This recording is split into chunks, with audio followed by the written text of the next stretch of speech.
The influenza pandemic did not, as many people believed, originate in Spain. Despite the fact that the 1918 flu wasn't isolated to one place, it became known around the world as the Spanish flu.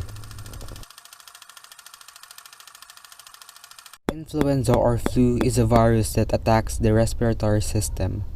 The flu virus is highly contagious. When an infected person coughs, sneezes, or talks, respiratory droplets are generated and transmitted into the air, and can then be inhaled by anyone nearby. The first wave of the 1918 pandemic occurred in the spring and was generally mild.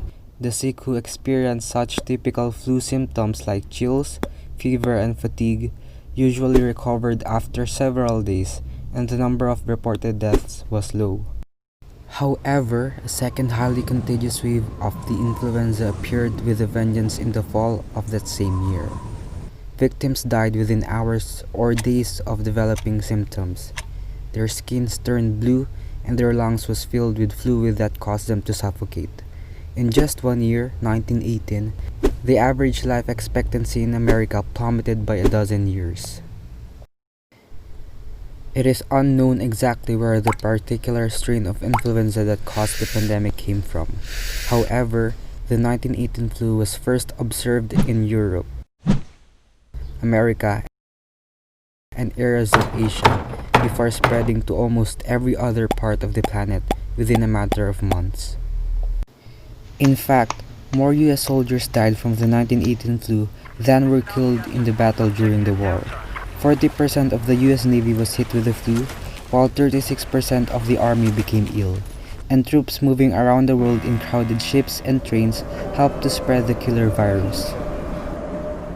Although the death toll attributed to the Spanish flu is often estimated at 20 million to 50 million victims worldwide, other estimates run as high as 100 million victims, around 3% of the world's population.